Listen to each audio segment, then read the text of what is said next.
estimates that we have already is 30,000 people.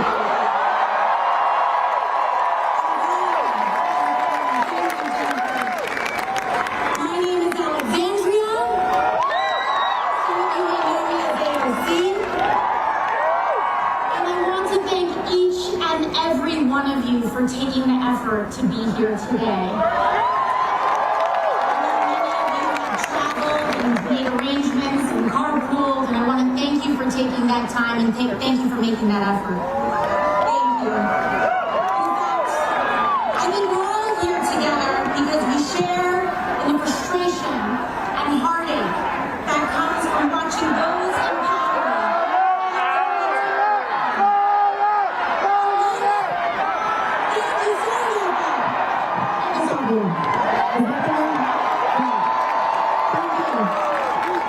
In fact, we're all here together because we share in the frustration and heartache that comes from watching those in power actively tear down or refuse to fight for working Americans like us. We're here together because an extreme concentration of power and corruption is taking over this country like never before. Because we know that a better world is possible. To get there, we need to be honest about where we are. We are witnessing an oligarchy in America. With the most economic, political, and technological power destroy the public good to enrich themselves, while millions of Americans pay the price. And our political system is ill-prepared for this kind of abuse of power. In fact, much of our political system enables it, starting with the role of money in politics. But I'm here to remind you today, Denver, that we are not powerless in this moment. People are starting to put the pieces together. And ironically, some of the most divisive forces in our country are actually bringing more of us together than ever before. And that's important. Because the same billionaires who are taking a wrecking ball to our country derive their power from dividing working people apart.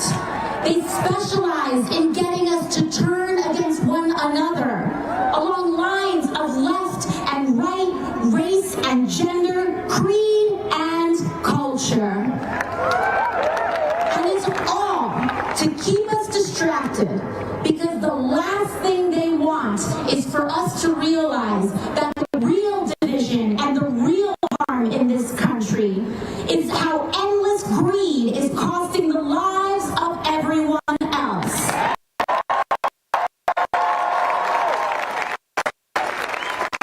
Abolishing the Department of Education was kids with disabilities are able to get special education. Things like this, cruelty and disdain is a shorthand for the right's entire political agenda and a certain ugly kind of politics that is lying to and screwing over working and middle-class Americans so that billionaires can steal from our livelihood to pay for their tax cuts and bailouts for their crypto billionaire friends. But you know, there's a word for this kind of thing. Corruption. And seeing all of this stack up is enough to make even the best of us want to give in to despair. I get it. And trust me, I really understand. But understand that that is by design.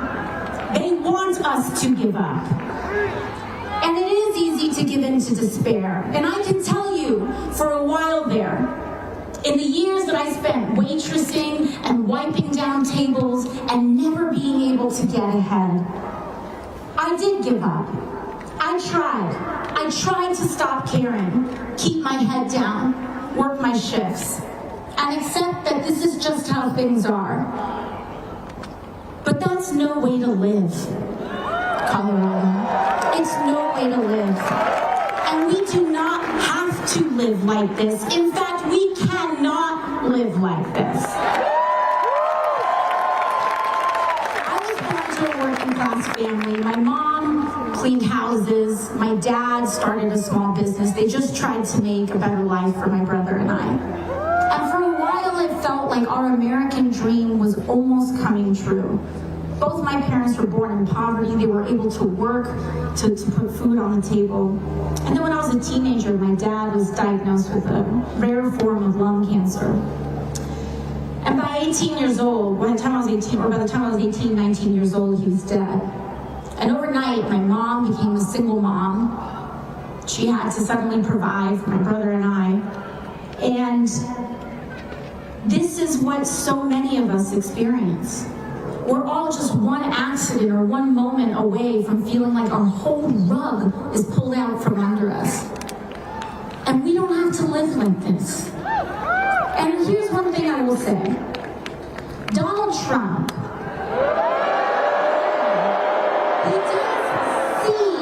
he sees the immense pressure that working people are under.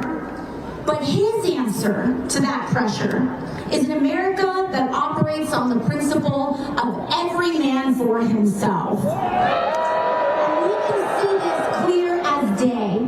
He has handed the keys of the federal government to Elon Musk.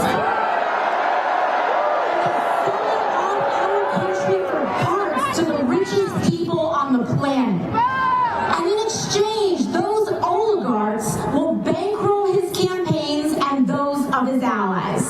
They scratch his back, he scratches theirs, and all of us are left behind.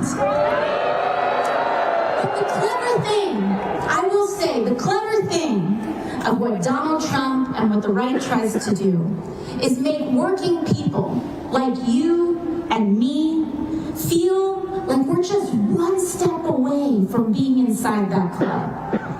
That maybe one day we will be a billionaire too. Any billionaires here? I didn't think so. Yeah.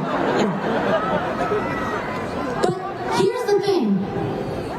The spoils of that kind of corruption and billions of dollars are not earned. They are stolen. To our health care, our veterans benefits, and Social Security. They are slashing the programs that we have spent a lifetime paying into. By the way, not them, because they haven't paid their fair share in taxes in years. So let's talk about Medicaid and Medicare for a second. Because every single House Republican voted to cut Medicaid.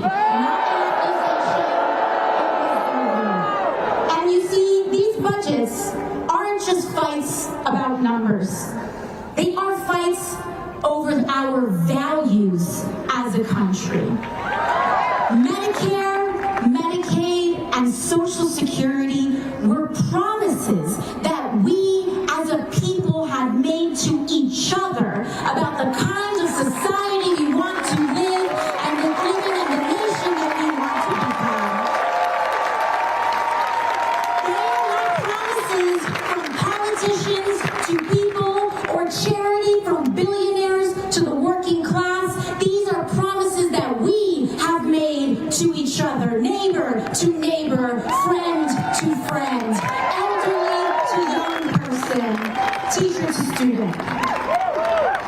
And to me, the strength of our country is not just measured by the height of our best days.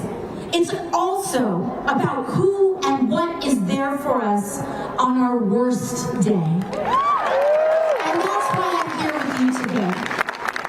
Because I want to share with you exactly what I mean. Because what many people want to smear as radical, I believe, is common sense.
Because I worked double shifts to keep the lights on. Because I did lose my dad as a kid and had to see my mom open the hospital bills a few days later. And I don't want us to live like this anymore. We deserve better. And this isn't just about Republicans. We need a Democratic Party that fights harder for us too.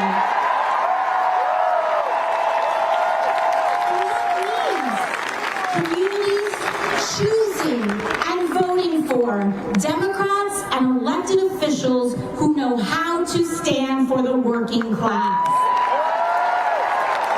In Colorado, I want to thank you for working hard to make that happen. In fact, I want to tell you a little bit about Diana DeGette, whose district we're in right now.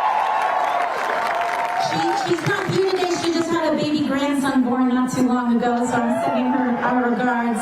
But you know, Diana DeGette, she is one of the most powerful people in Congress on healthcare. She's in charge of the healthcare subcommittee. And Diana DeGette is a co-sponsor of Medicare for All. She believes in the guaranteed right to healthcare for every American. Thank you for electing her. When other Democrats caved, your senators, Michael Bennett and John Hickenlooper, stood strong against the DC pressure and voted no on that Republican spending bill. You've got another hero in the House today, too. Representative Brittany Patterson is here in the building. And she's right here. Brittany Patterson's right here in the building. You elected this champion. She got on a plane with a 4-week-old baby to vote no on that bill.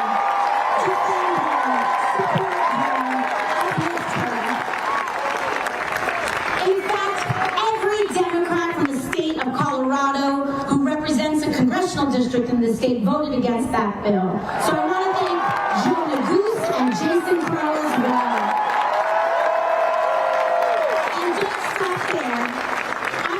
To look at every level of office around you and support Democrats who actually fight, because those are the ones that can win against Republicans. But our work here isn't done yet, because you know which Coloradans did vote to gut Medicaid and jack up healthcare costs? Every single Republican representative from Colorado and the U.S.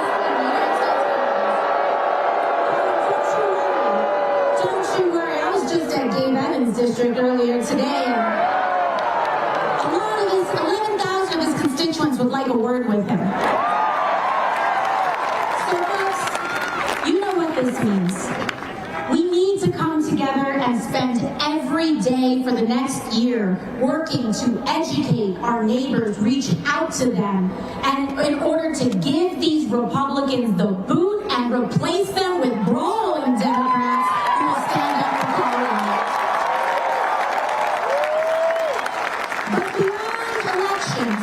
Our task is to build community. Blood associations, volunteer groups, church groups, PTAs. Because community is the most powerful building block we have against fascism and to defeat authoritarianism and to root out corruption.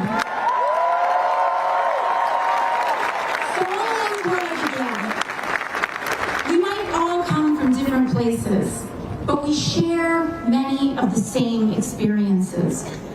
So to all those who came here today unsure of whether or not this is a place where you belong, I want to say that you do. No matter who you voted for in the past, no matter if you know all the right words to say, no matter your race, religion, gender identity, or status, no matter even if you disagree with me on a couple things. If you are willing to fight for someone you don't know, you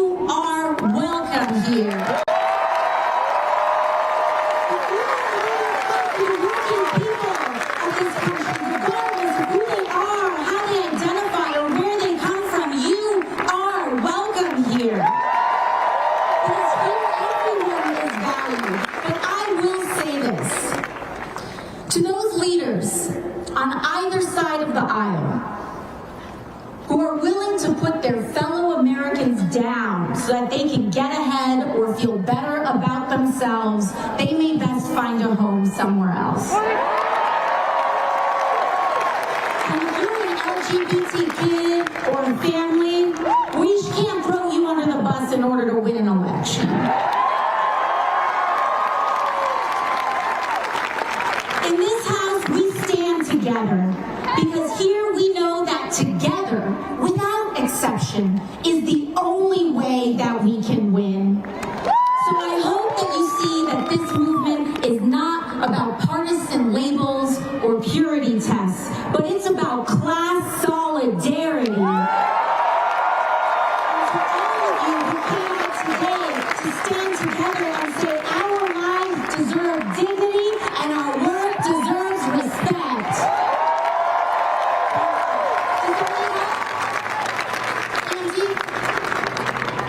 Is everyone okay? All right, it looks like we need an EMT over here. I'm sorry, everyone, we're going to pause real quick. Let's make sure they get some help. Do we have a medic? Everyone all right over there? They're on the way? We got a thumbs up? Okay, thank you. We got a medic over there, thank you. So, oh no? They still need a medic? Okay, can we still get a medic over there? They're coming. Love you too. Let's make sure they get some help. We got a medic over there? All right, we've got the medics on the way. Thank you. Thank you all so much. Thank you for looking out for each other. Now, we are here. I want to make sure that we pay very close attention right now. Because we are here to make a sacred promise to each other. Because our goal today is not just to come together and share a few inspiring words and then go back to how things were. Our goal here today is to commit to building the kind of country we all deserve. And I want to start with one assignment before we all depart here today. And it is to leave this place connected to a new person you didn't know coming in. So I want you to turn to the people around you and greet someone you don't know.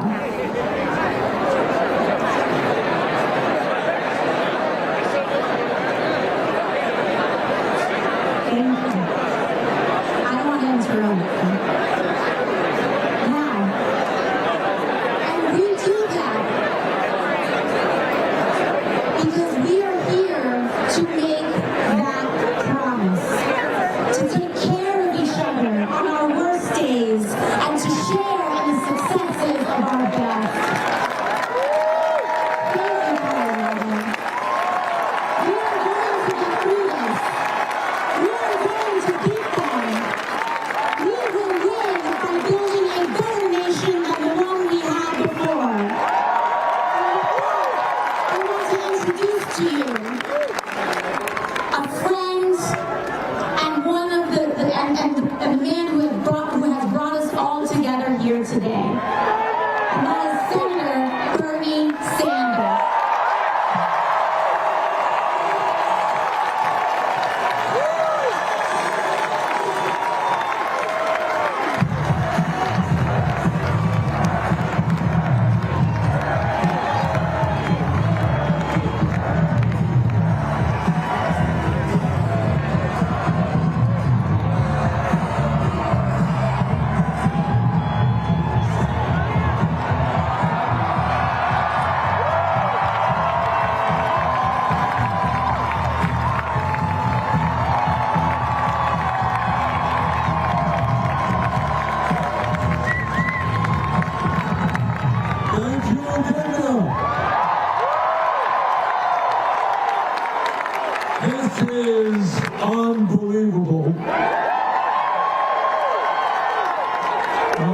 say, when you run for president 2 times, you do a lot of rallies.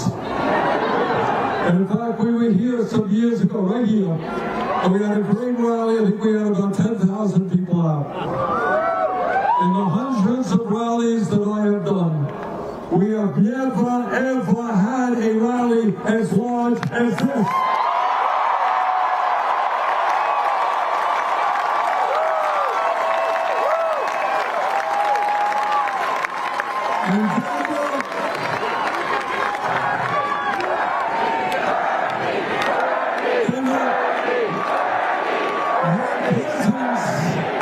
Your presence here today is not just significant for Colorado. You are sending a profound message all over the world.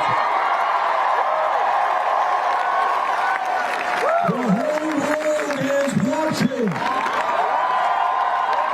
And they want to know if the people of America are going to stand up to Trumpism, oligarchy, and authoritarianism. Now I want to say this. The reason Alexandria is with me today is not just that she is doing a great job representing her district in the Congress. It's more than that. She has become an inspiration for millions of young people.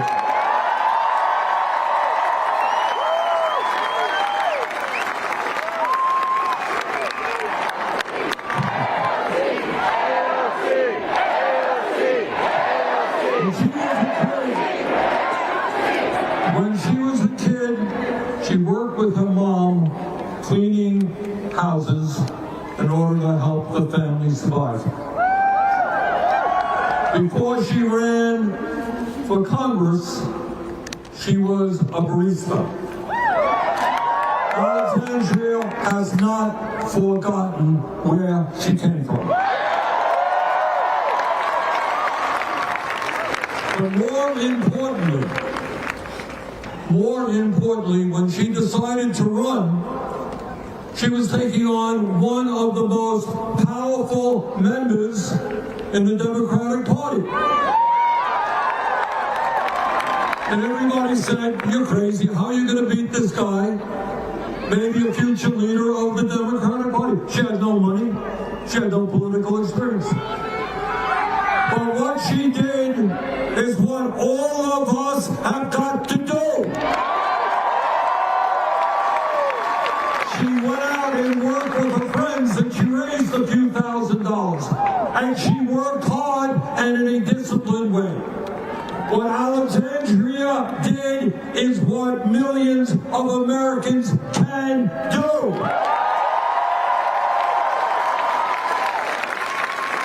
We can organize at the grassroots level. We can become strong trade unionists.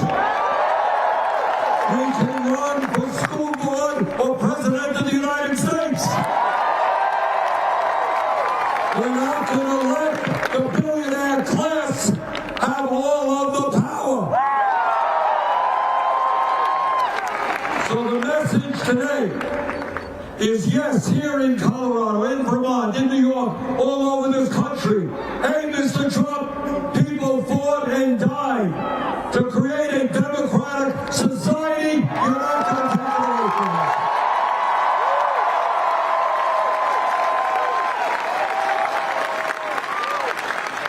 Hey, Mr. President, turn off Fox TV and take a few moments to read the Constitution of the United States. When I was in elementary school, we learned about how the government was formed and the Constitutional Convention and all that stuff. I should have studied it harder, but Trump should have learned it in the first place. And what we got is a separation of powers. And you know why?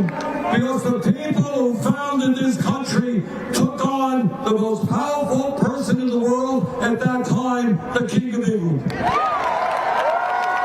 And they said we never want to have one person in this country who has all of the power like the King of England. So they created a government with an executive branch, a legislative branch, and a judicial branch. And what Trump is doing every single day in an unconstitutional way is trying to undermine the powers of Congress, undermine the First Amendment. You have a president who is suing ABC and CBS and Meta and the Des Moines Register.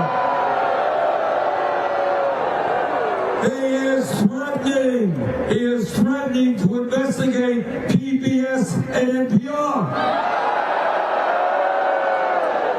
He loves media that fawns on him, that tells him how great he is. Well, I got news to you, Mr. President. What democracy is about is people discussing issues, debating issues, and disagreeing with you.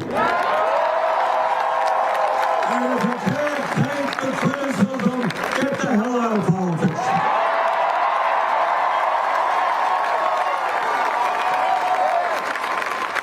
And what this moment is about, why we're here today, is we will not allow America to become an oligarchy. This nation was built by working people. And we're not going to let a handful of billionaires run the government. You know, a few years ago, when I used the word oligarchy, people didn't know what I was talking about. Well, they know what I'm talking about now. You gotta be dumb, blind, and deaf not to see what's going on. Trump gets inaugurated, and I had the unusual position, I don't know how I got right on the front row. So there I was watching the scene. Right behind Trump were the three wealthiest people in the country. Bezos and Zuckerberg.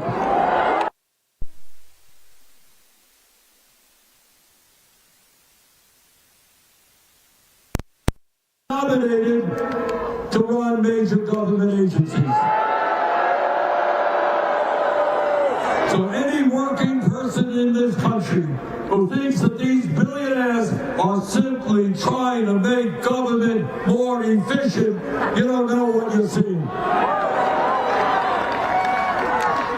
Now, you know, in Colorado and Vermont, all over, we have a serious problem with people who are addicted, right? We got a serious drug problem, we got an alcohol problem, we got tobacco problems, we have people who are addicted to one thing or another.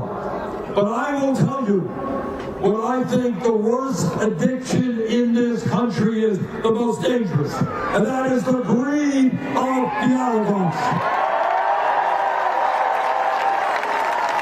You know, everybody wants to do well. We all want to make money, we all want to live comfortably. That's natural, that's right. But these guys already have billions, tens of billions, hundreds of billions. How much money do you need? And right now, what these oligarchs are doing is they're going after Social Security. They're going after Medicaid. They are trying to destroy the Veterans Administration. Veterans put their lives on the line to defend this country. And you don't fire 83,000 workers at the VA, which will mean worse quality health care for our veterans. And you know what is almost unimaginable? And this is what greed is about. It's like a heroin addict. I need it more and more and more. They want to cut nutrition programs for hungry kids. You tell me in what world in what universe, in what religion is taking food away from hungry children and giving tax breaks to the rich vaguely moral? But it's not just horrendous domestic policies that Trump and his billionaire friends are pushing on us. For the first time in the 250-year history of this country, we have a president of the United States who is aligning himself with a horrible dictatorship in Russia.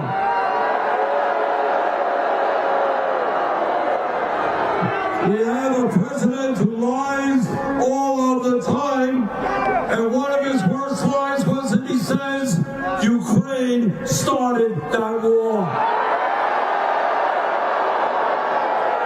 Well, Mr. President, Russia and Putin started that war.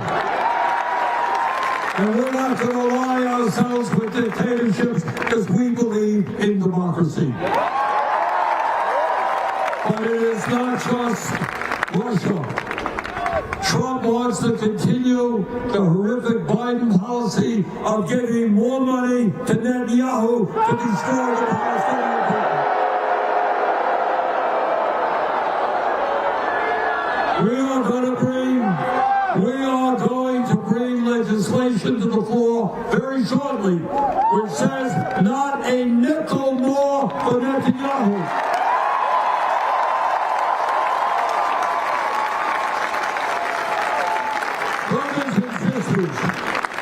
Brothers and sisters, there is today profound disgust at both political parties. People see a Republican Party in which Musk, the wealthiest guy in the world, spent $270 million to elect Donald Trump.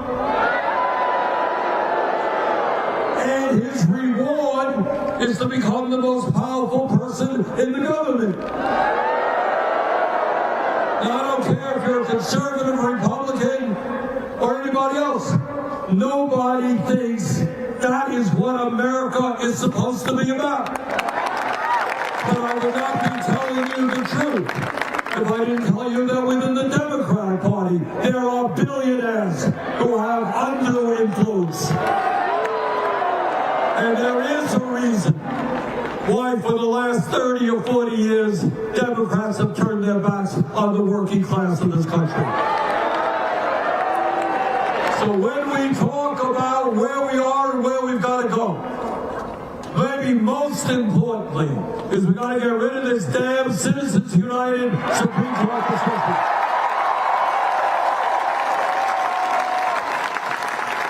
Democracy is one person, one vote, not billionaires buying elections.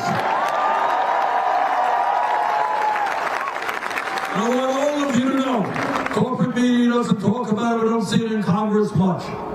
The agenda that we as progressives fight for the working class of this country, is an enormously popular agenda. Republicans support it, Democrats, independents support it. Everybody knows that the current healthcare system is broken, is dysfunctional.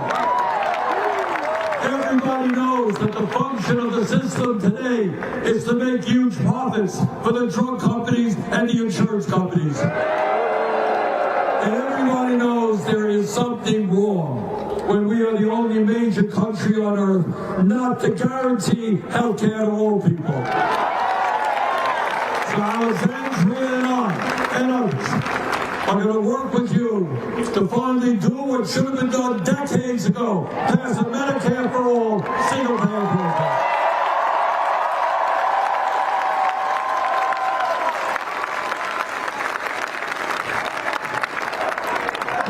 Stop burning. Not burning. I've got bad news for you. It's you.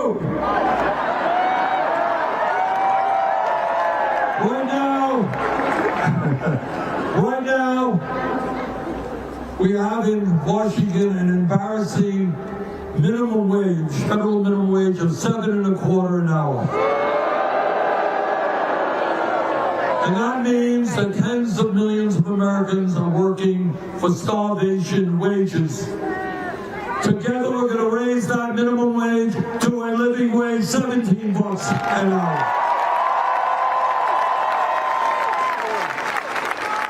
All over this country, workers want to join unions.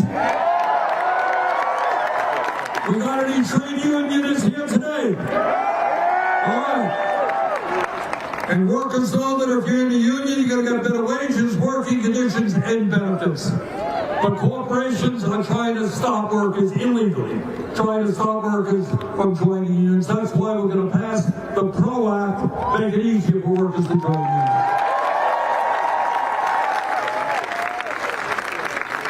We're going to end the absurdity of Americans paying, in some cases, 10 times more for prescription drugs than people in other countries. And Donald Trump may think that climate change is a hoax. We know it is an existential threat to our planet. And that is why we're going to pick up where Alexandria left off. We're going to pass a green jobs program. We're going to create millions of jobs, transforming our energy system away from fossil fuel. And in a competitive global economy, we need the best educated workforce in the world. It is totally insane that young people who want a good education go $50,000, $100,000 in debt. We are in desperate need of doctors and nurses and dentists and mental health counselors. If you come from a working class family, you want to go to medical school, you're going to come out of $500,000 in debt. That's insane. We got to make public colleges and universities tuition free.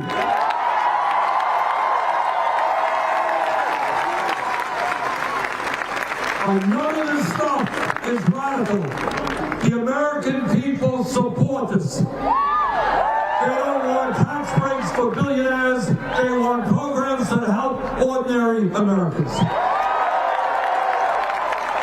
So the point that Alexandria made a few minutes ago is exactly the right point. And that is, what the right wing wants us to do is to turn on each other. They want to divide us up by the color of our skin, or where we were born, or what our religion is, or what our sexual orientation is. That's how they win. They divide us up.